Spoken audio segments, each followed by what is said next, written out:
I would say, number one, always hire based upon culture. The set of questions that you're going to ask somebody for entry into being part of the team should all be culture based, all based upon values. Demonstrate to me or convince me that you own this core value. If you have the right people with the right core values and that is being emphasized and communicated and praised, those people are going to exemplify those core values better. And then all the decisions are at least going to be made based upon the right core values. They might not be the same decision that you're making, but at least they're going to be in the same ballpark because they're leading by the same core values. Obviously, there's a level of competency, but I can train you on being more competent in your job. It's harder to train you on being a better version of yourself.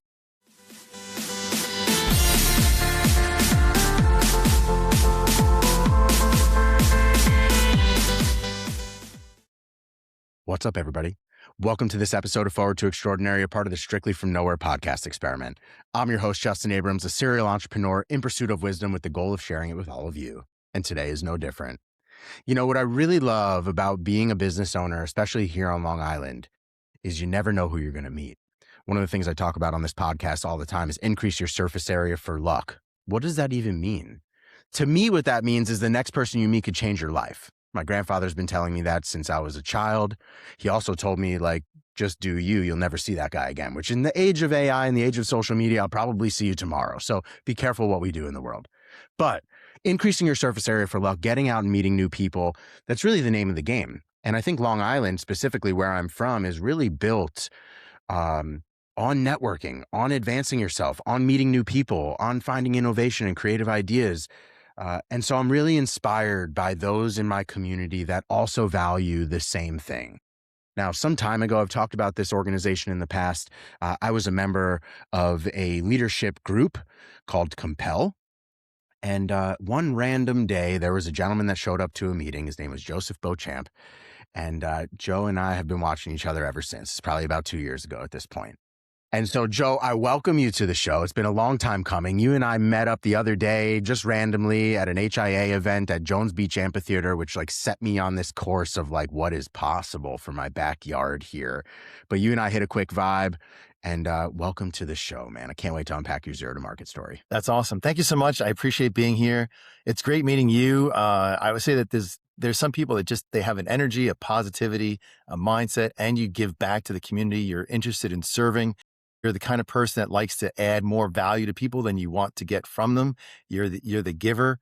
And those are the kind of people I want to hang around with, people that have positive mindsets, positive energy, and are doing good things, serving customers, serving the community, out there in the business world, serving other businesses.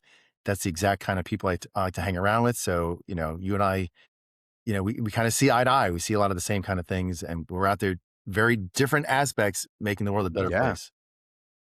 You know, man, I just appreciate what you just said, because most people say, hey, thanks for having me. And then I got to come up with something real fast. So I appreciate what you're talking about. You know what? I'm cut from generations of entrepreneurship. I watched my mom build a business.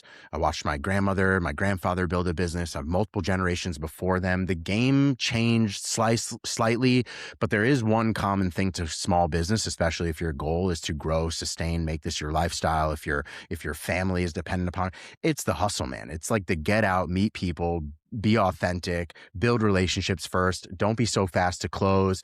Really invest in the community here, because that's how we expand our networks. Right. And so I'm just kind of taking a play out of the old book. It sounds like we're operating from a very similar playbook. But man, I'd love to get into the episode with you. I always like to begin these conversations with humanizing it. We're all just people. Tell me a little bit about you, your human experience, what makes you unique before we get into the business. So I'll say, from the time I was a little kid, I always wanted to, I was always enamored by Superman, superheroes, this kind of do something big, make the world a better place, solve problems, cure stuff. And I remember as a kid, I'm you know what? The doctor is the one who does that. That's the guy that really helps people's lives. I'm going to become a doctor. And then I'm well, the doctor bases his stuff off of scientists who do the research and create these I'm going to be a scientist. And then that was my thing for a long time. I was going to get my PhD in some kind of genetic engineering thing, or scientific something. And I said, you know what? I went out there and I started looking around the world. And I said, you know, the problem in the world isn't a lack of science.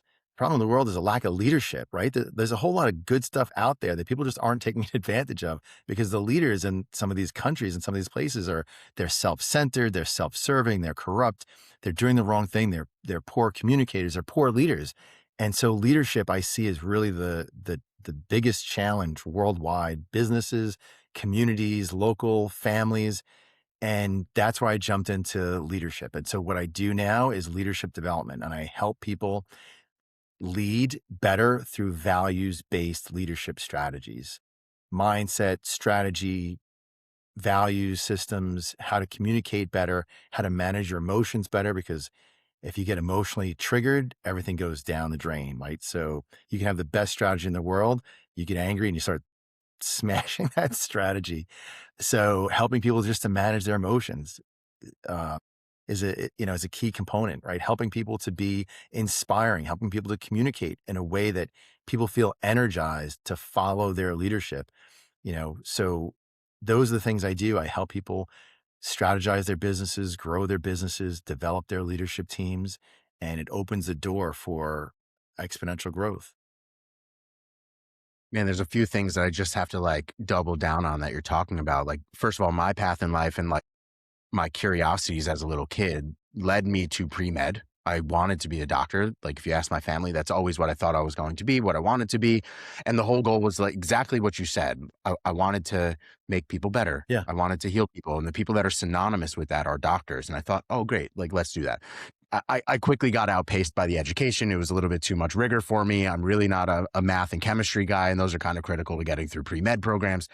And so like Justin's college tour was not so illustrious, but I always knew I'd be an entrepreneur, doctor or not. I always would have owned the practice. Right.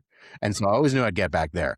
Now, I was on a podcast this morning, and one of the questions that I was asked, shout out to Troy Mann, one of the questions that I was asked is, what is my leadership style? And I've been asked that question a couple of different ways over the years, especially on the show. And this morning's answer was a little bit different. And because I think time and the compound of actually doing the thing leads to a little bit more wisdom and like lets me know myself and what my team wants from me and like just generally in my community, what leadership means to me. I have a leadership style that is more let my people go surfing. Shout out to Patagonia's Yvon Chouinard. He wrote a book, Let My People Go Surfing. That is literally how we live our lives and how we operate. When there's swell, go enjoy your life. When it's flat, we work our asses off.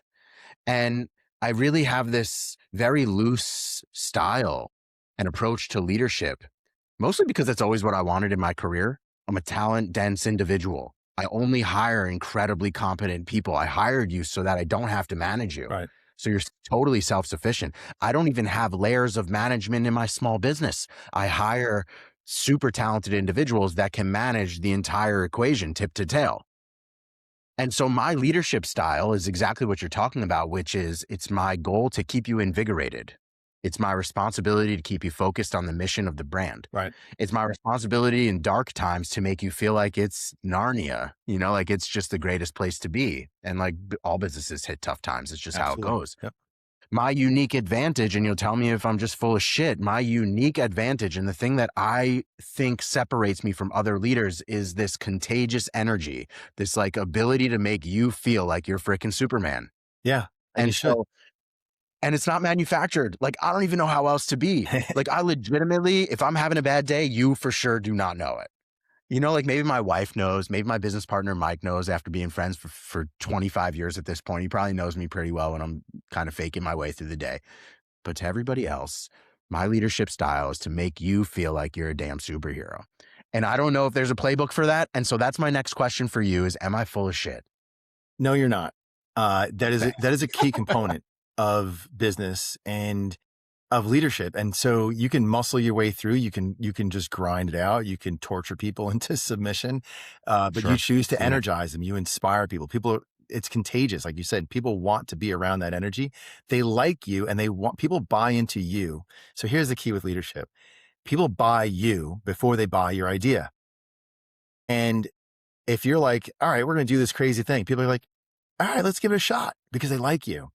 Right. And if you think about some of the greatest inventions in the world and how they went from not having it to having it, somebody along the line said, that's got to be the dumbest, craziest, illogical plan. Like, that's never going to work. And then somebody's like, I'm going to do it anyway. And then it works. Somebody goes, that's genius. And so to get people to just buy into you and say, you know what? Hey, let's give it a go. What's the worst that can happen? Right? Let's try it. That's that inspiration. That's that energy. And that's a component that a lot of people miss. And I'm going to say this, a lot of smart people miss that, right? There's a whole lot of people, and I'm sure you see them in your industry. They're an expert, but they're like flat. Like, there's nothing wrong with the guy. He's honest, he's intelligent, but there's just something missing. There's just something that says, he's just low energy. He's not unlikable, but I never think to hang out with him. Like, he's not the kind of person that I want to spend time with. He doesn't make the place more interesting or more fun. He's not bringing energy into the room. He's not the energy suck, taking the energy out, but he's not bringing energy in. And so then that person can get frustrated because they're like, I have the best idea. My idea is the top notch. I've thought of everything. I'm the smartest guy in the room. I've thought of everything, and everything is in detail. And people go, nah, I really don't like that. I'm going to go with what George says. You're going to go with what George says. George wrote this on the back of a napkin on his way to work this morning because he knew that it was last minute and he had to get it done. George is not the brain power that I have. His idea doesn't even work. I shot down George's idea, in step 3 of my 17-step process. It's not the best idea. No, we're going to go with George's idea. And then they get frustrated, and then sometimes they bounce out, right? I can't believe it. Nobody listens to me. Yeah, nobody listens to you because there's just that level of charisma that's missing. People undervalue charisma. Some people overvalue charisma too. You have to have substance to back it up. You can't be all, schmoozy and everything. At some point in time, you actually have to have a good quality idea to bring to the table. You have to actually be a good problem solver. So yeah, that energy, the enthusiasm, the positivity, and I think, yours is based upon a good value system. Like, you're not out to cheat other people. You're not out for selfish gain. You're out to do the right thing. So your leadership is based upon clear core values, which allow people to trust you. So it's not just your energy and your enthusiasm. It's that you're just genuinely a good person on the inside. You're out seeking to do the right thing, to solve problems, to make the world a better place, to serve the customers, and to serve your employee team, right? The fact that you're saying, hey, I hire the best people out there and they're amazing. Not everybody can say that. And people want to be on a team that I feel like, hey, my boss thinks I'm amazing. And if my boss thinks I'm amazing, I should be amazing, So Live I up to. think there's pieces that you don't see. And that's where I'm going to say a lot of, people like myself, coaches who can come in and say, you have a leadership style that you're not even aware of all the pieces that are working for you. You're aware of some of the pieces. You're not aware of all the pieces. So here's how we multiply that style, because if you want to scale your business, you need to recreate, 5 of you to run 5 different groups of the same size that you have right now. So to replicate that is a strategy in and of itself that some leaders don't understand, because they don't know, I don't know all the things that I'm doing well. I'm just me, and it works, That's right. That's so right. There's also just obvious levels to this game. My team is at 6 now. The largest it's ever been was at 20, like true small business. yeah, There's levels to this game. Like, if you have 600 employees, there's a different leadership style that's absolutely. required. My question for you is maps to my goals, maps to a lot of like founder goals, which is a big part of my audience here, people that are building like big team of 1 or 2. But they have goals and vision of getting to large enterprise businesses that have, hundreds of meaningful employees with gainful employment opportunities. Everybody's got this big vision. They want to run a company. Yeah. And I do too, of course. I come from small business where it was like big teams of 1 or 2. And I'm just like, man, like, I'm the generation that breaks it. We're going to run a company here. And I find so much invigoration and value in like the vision of like being able to run a large team. But then I'm confronted almost with like an imposter syndrome feeling, which is like, am I the guy that can, that I started up bootstrap my best friend with just the 2 of us? Am I the same guy that can run that team of 200? And so I wonder, what does education look like? What does growth look like? What are the things that folks like me should be doing? The repetitions that we should get in now, Or is it just very natural? Like, just stay with the train and like you'll evolve over time. And like, it doesn't seem like that's the thing. Like, it feels like it's a muscle that you have to exercise. Right. And so, as you know, in your infinite wisdom in coaching leadership, and we'll talk all about your business and you'll weave that in for me. Like, what is the formula for people like me? Yeah. So let me just say this. Let's say that you knew that 1 year from now, some young version of a Mike Tyson like dude is going to come to your house and he's going to be looking to knock you out. Like, you know that it's coming, right? When are you going to start preparing for that?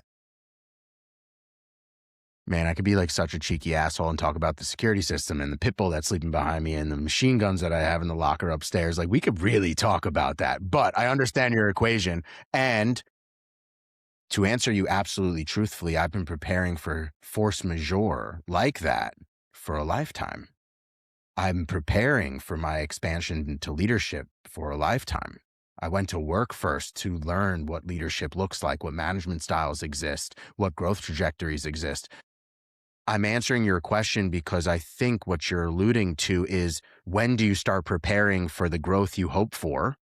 In my case, I think I prepared for the growth before I even had the vision in my mind of what I was going to do, which is not a luxury or not a strategy that lots of people deploy. And so I'm sorry to be a little bit cheeky about I your know it's question, but okay. I've been waiting my life for But my life to answer it like that. So, but go ahead. yeah, there's the time is now, or 20 years ago, or yesterday, or whatever it was, right? But so, and never stop.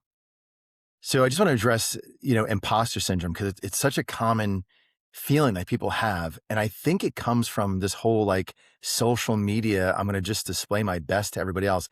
I'm going to give you the inside scoop on literally every single person. And that is, everyone is muddling their way through just like Totally. everyone else. Like, That's right. nobody We're all has human. nobody has the super secret success formula down I'm only pat, and human. you're the only one who doesn't know it. Like, everyone is struggling to muddle success and Yeah. Yeah. failure tied together. It's okay.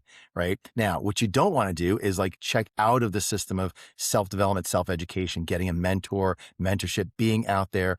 Right. So, if there's education, go get the education. If there's books, listen to those audiobooks, read the books. If there's seminars, go to the seminars. If there's conferences, go to the conferences. And none of those are ifs. They all exist.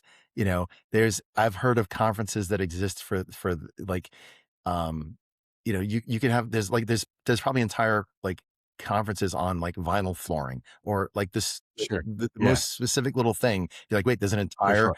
conference. Like, people come from around the world are converging in Las Vegas or the Javits Center in Manhattan, and all discussing this one product. Like, it's not even just, yeah, yes, that's exactly true. And in those meetings, they're going to have like these little side room training things that people go like, I don't want to do that. I'm just going to walk the floor. I'm going to go to the fancy stuff. I'm going to see all the cool stuff. I'm not going to go to that little side room training thing. Go to those side room training things, because somebody smart is saying, hey, this is something really important for my people in my industry to know, and we're going to address it at the conference when we have everybody in the world together. So if you're doing all those things and you feel like you're muddling your way through it, it's okay. If you're not doing any of those things, you're probably in a danger zone that's not sustainable.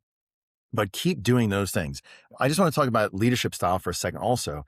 A lot Please. of people want to discover, hey, what is my leadership style? And it's like saying, hey, which tool do I like to use the best? If I'm a carpenter and I say, you know what, my carpentry style is a hammer. I use a hammer for everything. You're going to be like, these are screws. No, I just hammer them in. It works, you know, but, but this wood needs to get cut. Well, I can use a hammer for that too. It's a little longer, but the wood gets cut, right? You'd be like, well, wait a second. That's not really an effective tool for every job that has to get done. So leadership styles are really just tools in your tool belt. You might, your hammer might be your best favorite tool that you use, but it doesn't work for every job. You have to be familiar with the other styles of leadership, right? So, there's an emergency situation. I kind of want authoritative leadership. I want the leaders to be like, these are the decisions we need to make. We don't have time for a conference or to check everybody's opinion or to vote on stuff. It's time to move. I need a quick decision maker, decisive, action-oriented leader to say, you go here, you go there, we do this, we do that. And even if I disagree with it, the fact that we're all moving according to somebody's plan, it's going to work. as opposed to, okay, let's meet on Tuesday. Who's good for that? No, like by Tuesday, half the team could be dead. Like we don't know. So, my wife and I were driving through New York City recently. We drove past 140 West Street, which is where there's a big Verizon building down there. It's right near where the Twin Towers used to be. I worked at Verizon during 9/11, and the New York Stock Exchange was taken down, and people, we the company, actually I was part of, I wasn't there, but anyway, they rolled telephone cables down the sidewalks to connect to get the New York Stock Exchange up and working. Somebody had to have the guts to say, we're just going to roll this out of a window of a building, down the side of the building, and down the sidewalk and into the window of the next building. It's completely against code, but it's the fastest, easiest way to get this done. And to make that decision and to run with it, eventually they built sidewalks over them, and eventually they dug the tunnels. They did everything correctly. I shouldn't say tunnels, but they dug the conduit and everything. They put everything in correctly. But the fact that somebody just was able to take charge, make these crazy, bold decisions and run with it, and we got that stock market up and running. I don't remember how long it took, but it was an amazingly short amount of time considering the devastation of that area. So there's different leadership styles, which are tools for the specific needs of that moment. So, don't settle into one style, learn different ways of leadership for different purposes and implement them as needed. Basically, that's my take. It's a very interesting, very tall glass of water. Like I think about how well-rounded I aim to be, but until you have experience, it's one of those things like you could prepare, but until that guy shows up at your front door, you're really not combat tested. And so it's one of those equations that like you aim to get as much wisdom in the category as you possibly can. But like the only way to prove whether that wisdom works is to be bold enough to confront what comes next. Yeah. And so one of the biggest challenges that businesses face is typically around cash constraint. It's typically around financial literacy. It's typically around people and people management, not necessarily about systems or about structure or about strategy or things like that. Those are typically like, easy enough.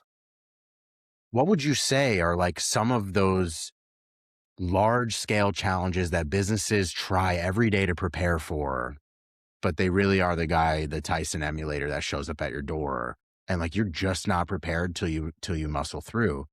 For us, it was financial literacy. I I got a lot of guts, I got a lot of will, but man, there's like nothing harder than waking up to a bank account that's upside down with payroll staring at you on Monday. And like, what does leadership mean at that point? Like, who gives a shit? But actually, that's when leadership shines.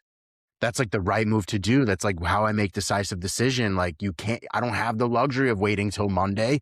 It's due Friday so I could process payroll for Monday. Right.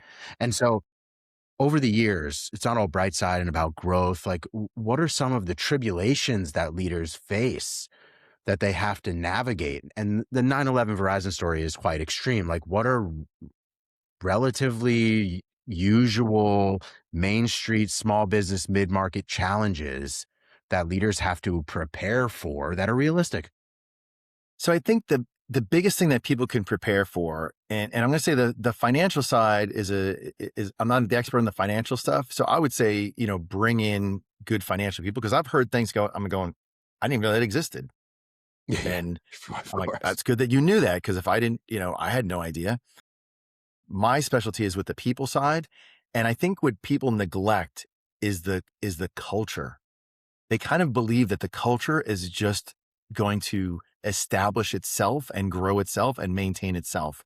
And it doesn't, it won't, right? So culture needs to be developed deliberately by the leaders. So your mentality, your way of viewing things, your way of being, that is contagious. You have a group of 6. It was contagious probably when you had a group of 20.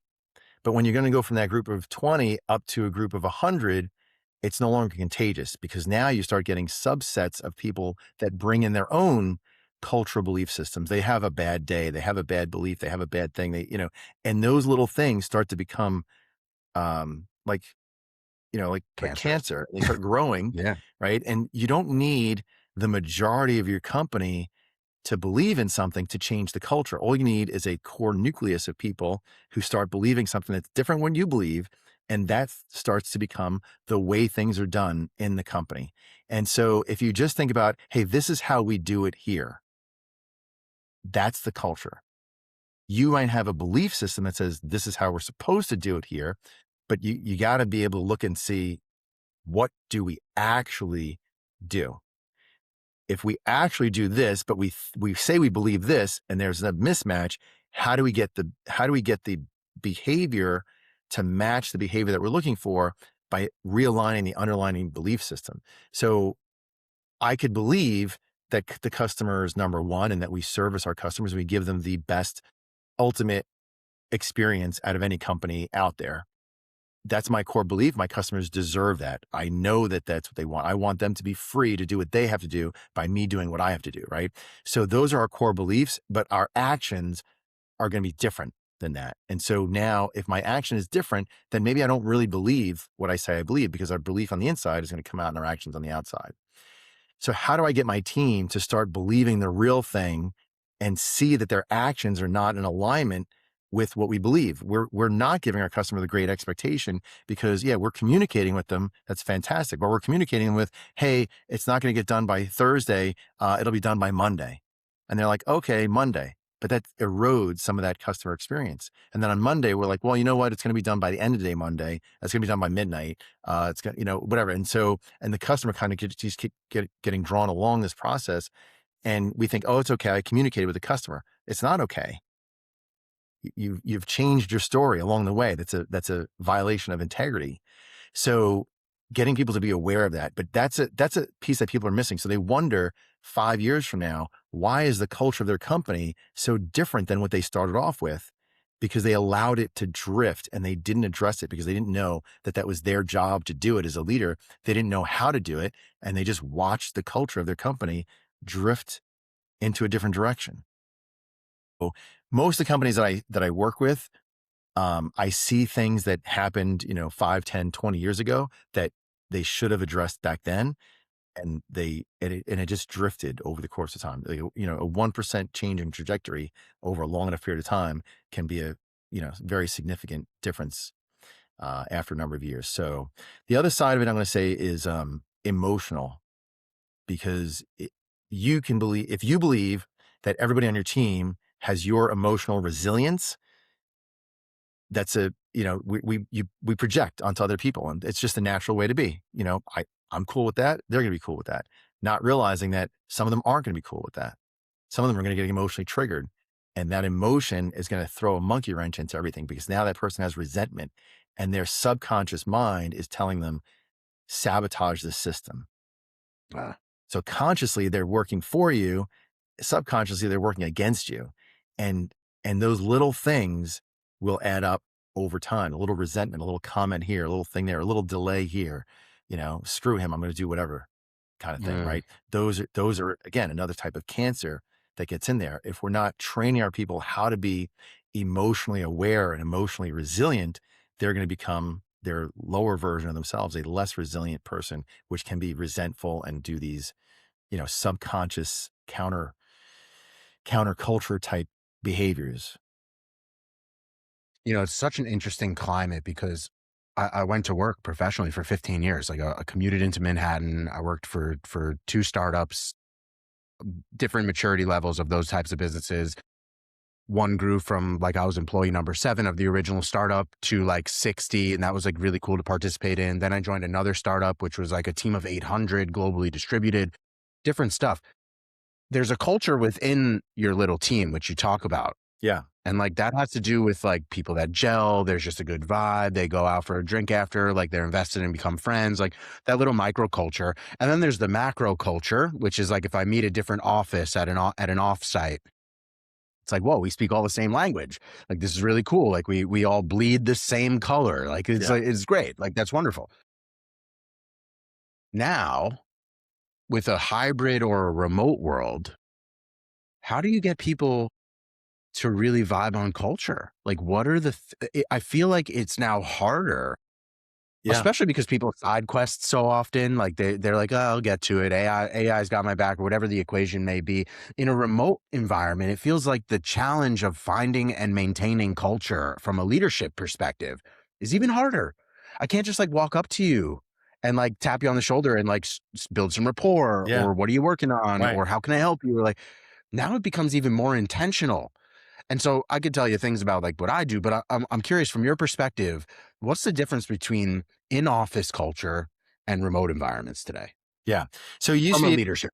there used to be a thing called, and I'll say, I started my leadership journey back in 1995. I started as a manager in, it wasn't called Verizon at the time, but it was the telecom company. It was global, and we were called NYNEX at the time. Merged with Bell Atlantic, then merged with whoever else. Eventually became Verizon.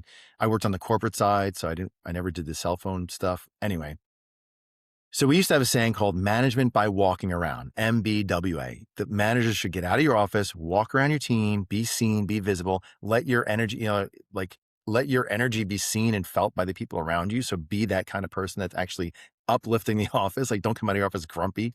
I have a client that I literally made a little smiley face on a sticky note and I stuck it right by his door. Every time he opens his door to walk out, it says smile, and he sees a little smiley face. And he's like, all right, smile, because that walking around with a smile on, letting everybody know, hey, everything's good.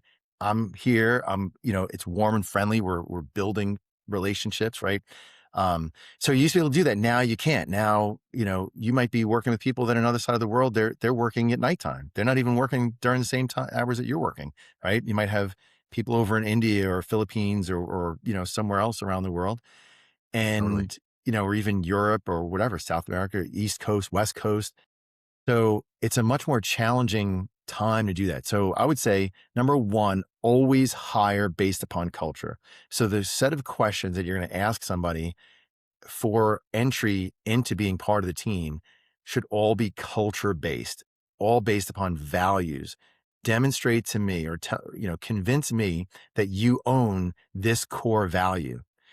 If you have the right people with the right core values, and that is being emphasized and communicated and praised, those people are going to exemplify those core values better. And then all the decisions are at least going to be made based upon the right core values. They might not be the same decision that you're making, but at least they're going to be in the same ballpark because they're leading by the same core values.